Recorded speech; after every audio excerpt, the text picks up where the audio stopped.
இன்றைக்கி நம்ம தீபாவளி ஸ்பெஷல் மோட்டிச்சூர் லட்டு தான் பார்க்க போகிறோம். செம்ம டேஸ்டியாக ஜூஸியாக வீட்டிலே பண்ணிடலாம். இதுக்காக நீங்கள் பூந்தி கரண்டிக்கெலாம் வாங்கணும்னு அவசியம் இல்லை. வீட்டில் இருந்த ஒரு ஜூஸ் ஃபில்டரை வச்சே நம்மளால் இந்த பூந்தி லட்டு ஈஸியாக பண்ண முடியும். பாருங்கள் முத்து முத்தாக எப்படி வந்திருக்குன்ட்டு. சப்போஸ் உங்கள்கிட்ட அந்த ஜூஸ் ஃபில்ட்ரு இல்லைனா அதுக்கு நான் இன்னொரு ஐடியாவும் தரேன். இது எப்படி பண்ணுறதுன்னு பார்க்கலாம். ஃபஸ்ட்டு ஒரு பேனில் எண்ணெய் ஊற்றி வச்சுருங்க. அந்த எண்ணெய் நல்லா ஹீட் ஆகட்டும், ஹையில் வச்சிடலாம். அந்த எண்ணெய் ஹீட் ஆகிறதுக்குள்ளே நான் கடலை மாவு 250 கிராம் மெஷர் பண்ணி எடுத்து வச்சுருக்கேன். இந்த 250 கிராமில் எனக்கு 32 லட்டுகள் கிடச்சிச்சு மீடியம் சைஸில். நான் ஸ்டார்டிங்கே உங்கள்கிட்ட காமிச்சிருக்கேன். அந்த சைஸில் பார்த்திங்கன்னா 32 லட்டு கிடச்சிச்சு. இதை நல்லா அந்த மாதிரி கொஞ்சம் கூட கட்டிகள் இல்லாமல் நல்லா அந்த மாதிரி சலித்து எடுத்துக்கலாம். 400 ml வாட்டர் அளந்து வச்சுருக்கேன். இந்த வாட்டரை கொஞ்சம் கொஞ்சமாக நம்ம மிக்ஸ் பண்ணுறோம். ஏன்னா மொத்தமாக மிக்ஸ் பண்ணோன்னா கட்டிகள் விழ வாய்ப்பு இருக்குது. அதனால தான் நான் கொஞ்சம் கொஞ்சமாக மிக்ஸ் பண்ணுறேன். பாருங்கள், ஃபஸ்ட்டு மிக்ஸ் பண்ணிக்கிறேன். கொஞ்சம் கூட கட்டிகை இல்லாமல் சைடில் இருக்க மாவெல்லாம் எடுத்து நல்லாவே மிக்ஸ் பண்ணிக்கிறேன். அதுக்கப்புறம் தான் நான் ஃபுல் வாட்டரை எடுத்து டிசால்வ் பண்ணி ஆரம்பிக்க போகிறேன். இந்த அளவுக்கு நல்லா கெட்டியாக கொஞ்சம் கூட கட்டியே இல்லாமல் நல்லா கரைச்சிக்கணும். இது ரொம்பவே இம்பார்ட்டண்டான ஸ்டெப்பு. அப்போ தான் பூந்தி நம்மளுக்கு நல்ல குண்டு குண்டாக நல்லா அழகாக வரும். அதனால தான் இந்த ஸ்டெப்பை நான் கவனமாக பார்க்க சொல்கிறேன். இந்த அளவுக்கு நல்லா நம்ம கரைச்சதுக்கப்புறம் இதுக்கப்புறம் நம்ம எல்லா தண்ணியும் ஊற்றி நல்ல மாவை டிசால்வ் பண்ணிக்கலாம். நல்லா கரைச்சி எடுத்துக்கலாம். நீங்கள் கரைக்க அந்த மாவு கரெக்டாக அந்த 400 ml தண்ணிக்கு இங்கே பாருங்கள், இந்த கன்சிஸ்டன்சி தான் பர்ஃபெக்டான கன்சிஸ்டன்சி. நம்ம கையில் எடுத்தோன்னா இந்த அளவுக்கு கரெக்டாக ஒழுகணும் மாவு. இப்போ கரண்டியில் எடுத்து காட்டுறேன் பாருங்கள் எந்த அளவுக்கு இருக்குன்ட்டு. இப்படி தான் இருக்கணும் மாவு. இதுதான் பக்காவான கன்சிஸ்டன்சி. இப்போ ஆயில் ஹீட் ஆகிடுச்சுன்னா எப்படி தெரிஞ்சுக்கிறது? லைட்டாக ஒரு ட்ராப் போட்டால் அந்த ட்ராப் அடியில் நிற்காமல் மேலே வந்துடணும் அந்த பூந்தி.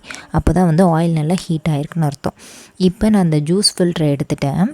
இங்கே பாருங்கள், இப்படி வச்சு ஒரு கரண்டி வச்சு நல்லா ஸ்ப்ரெட் பண்ணி விடுறேன். அழகாக கீழே முத்து முத்தாக உழுது பாருங்கள். இதுக்காக நம்ம பூந்தி கரண்டி வச்சுக்கணும். வேலையும் கொஞ்சம் ஈஸியாக முடிஞ்சிடும். பெருசாக விழுந்தாலும் ஒன்றும் பிரச்சனை இல்லை. அதுக்கு நான் லாஸ்ட்டாக அதுக்கு ஒரு சீக்ரெட்டான டிப்ஸ் இருக்குது. அது எப்படி பண்ணுறதுன்னு நான் சொல்கிறேன். இப்போ உங்கள்கிட்ட இந்த ஜூஸ் ஃபில்ட்ரு இல்லைனா கரண்டியில் பஜ்ஜி போண்டாலாம் மாவு ஊற்றுவீங்கள்ல, அந்த மாதிரி கரண்டிலே கொஞ்சம் பெருசாக அதில் ஸ்பூன்லேயோ ஒவ்வொரு ஸ்பூனாக எடுத்து நீட்டமாக எண்ணெயிலையும் விட்டு பொரிச்சு எடுக்கலாம். இது வெந்துருச்சான்னு எப்படி கண்டுபிடிக்கிறதுனா, இது மேலே இருக்க எண்ணெய் நல்லா கொதி அடங்கணும். இந்த மாதிரி நுரைச்சிட்ருக்கக்கூடாது. நல்லா கொதி அடங்கினதுக்கப்புறம் தான் இது வெந்துருச்சுன்னு நம்மளுக்கு தெரியும். ஃபஸ்ட்டு ஈடுக்கு மட்டும்தான் லேட் ஆகும்.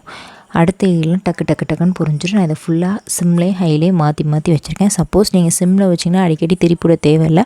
ஹையில் வச்சா அடிக்கடி திருப்பிவிடுங்க. அப்போ தான் எல்லா சைடும் ஈவனாக வேகும். இப்போ நல்லா கொதி அடங்கிருச்சு. இதை எண்ணெய் வடிகட்டுற சல்லடையில் நான் போட்டுக்க போகிறேன்.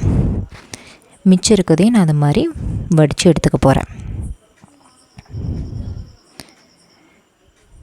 இது செய்கிறதுக்கு கரெக்டாக இந்த பூந்தி கரண்டி இல்லாமல் இந்த மாதிரி ஜூஸ் ஃபில்டர் செஞ்சிங்கன்னா டக்குன்னு பண்ணிடலாம்.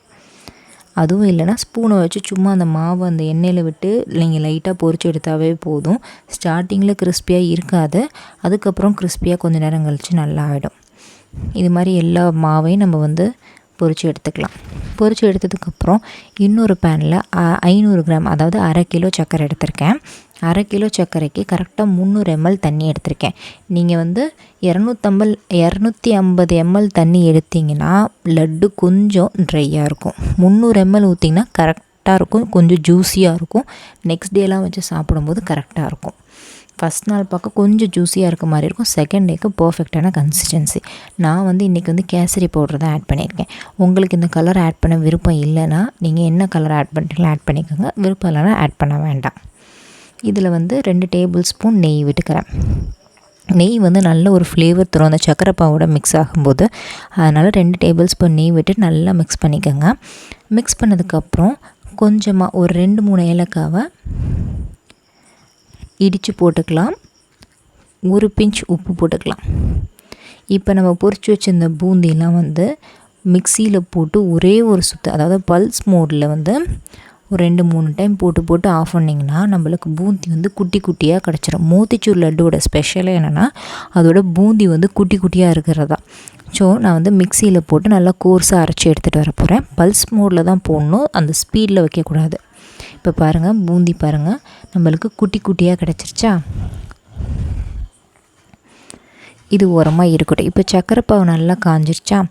இதுக்கப்புறம் கொஞ்சமாக ஒரு சிட்டிகை ஏலக்காய் 2-3 இடித்து இந்த மாதிரி ஆட் பண்ணிக்கிறேன். இது ஒரு நல்ல ஃப்ளேவர் தரும், அதனால தான் அதை ஆட் பண்ணுறோம். கண்டிப்பாக ஏலக்காய் போடணும், அப்போ தான் அந்த லட்டோட அந்த ஃப்ளேவர் வந்து சூப்பராக இருக்கும். இப்போ சர்க்கரை பாவு நல்லா கரைஞ்சிருச்சு. இதுக்கு பதம்லாம் எதுவும் தேவையில்லை, சர்க்கரை கரைஞ்சால் போதும். ஓகேவா, நல்லா கரைஞ்சிருச்சு, அவ்வளோதான். இப்போ வந்து நம்ம இந்த பூந்தி ஆட் பண்ணிக்கலாம். இந்த பூந்தி ஆட் பண்ணிவிட்டு ஒரு டைம் நல்லா மிக்ஸ் பண்ணி விட்டுட்டு கரெக்டாக ஒரு 3 to 5 minutes நீங்கள் நல்லா அந்த ஹையிலே வச்சு கிண்டி விட்டுட்டு ஆஃப் பண்ணிடுங்க ஸ்டவ். அதுக்கு மேலே ஆஃப் பண்ண வேண்டாம். சப்போஸ் உங்களுக்கு தண்ணி நிறையா போயிடுச்சு, தண்ணி கம்மியாகிடுச்சு, சர்க்கரை பாவு இழுக்கல, லட்டு ரொம்ப ட்ரை ஆயிடுச்சுன்னா, தண்ணி அதிகமாக இருந்தால் பிரச்சனை இல்லை, அடுப்பு ஆன்லேயே வச்சுட்டு நல்லா கிண்டி விட்டிங்கன்னா சீக்கிரமே ட்ரை ஆயிடும். தண்ணி கம்மியாகிடுச்சுன்னா நீங்கள் தனியாக சர்க்கரை பாவு வச்சு தான் அட்ஜஸ்ட் பண்ணுற மாதிரி இருக்கும். மறுபடியும் சர்க்கரை பாவில் ஊற்றி அதுக்கப்புறம் தான் அட்ஜஸ்ட் பண்ணுற மாதிரி இருக்கும். இப்போ இந்த சர்க்கரை பாவு நல்லா வந்து அப்சர்வ் ஆகிடுச்சு. ஸோ இந்த ஸ்டேஜில் வந்து நம்ம வந்து ஆஃப் பண்ணிடலாம். ஆஃப் பண்ணிவிட்டு நான் 1/2 மணி நேரம் அப்படியே விட்டுட்டேன், நல்லா இறுகிருச்சு. இப்போ வந்து 2 டேபிள் ஸ்பூன் நெய் விட்டுட்டு கையில் தடவிட்டு நம்ம வந்து ஒவ்வொரு ஷேப்பை லட்டு ஷேப் வந்து பிடிக்க ஆரம்பிக்கலாம். நல்லா உங்களுக்கு பார்க்கும்போதே தெரியும், நல்லா ஜூஸியாக இருக்கும். இது வந்து உடனே சாப்பிட்டிங்கன்னா கொஞ்சம் இதாக இருக்கும், நெக்ஸ்ட் டே சாப்பிட்டிங்கன்னா கரெக்டாக இருக்கும். இல்லை உங்களுக்கு வந்து ஃபஸ்ட் நாளே சாப்பிட்ணும், உடனே சாப்பிட்ணும், இன்னும் கூட ஒரு 30 மினிட்ஸுங்கிறது நீங்கள் 45 மினிட்ஸ் கூட வச்சுட்டா இன்னும் கொஞ்சம் ட்ரை ஆகிடும். அந்த சர்க்கரை பாவு இன்னும் அந்த லட்டு வந்து அந்த பூந்தி வந்து நல்லா அப்சர்வ் ஆக ஆரம்பிக்கும். அதனால் வந்து உங்களுக்கு உடனே சாப்பிட்ற மாதிரி இருக்கும். அப்படியே சாப்பிட்லாம், கொஞ்சம் ஜூஸியாக இருக்கும், அவ்வளோதான். நீங்கள் ஆற விட டைமை பொறுத்து. இது மேலே கொஞ்சம் டெக்கரேஷனுக்காக நான் பிஸ்தாவை வந்து லைட்டாக கட் பண்ணி வச்சுருக்கேன், அந்த பிஸ்தா ஆட் பண்ணிக்கிறேன். இன்னும் கொஞ்சம் கடையில் இருக்க ஃபீல் வரணுங்கிறதுக்காக நான் அந்த சில்வர் ஷீட் இருக்குல்ல, அது கொஞ்சம் அப்ளை பண்ணிக்கிறேன். இந்த வீடியோ பிடிச்சிருந்துச்சுன்னா லைக் பண்ணிக்கோங்க, சப்ஸ்கிரைப் பண்ணிக்கோங்க, நோட்டிஃபிகேஷன் பெல் ஐக்கானை கிளிக் பண்ணிக்கோங்க.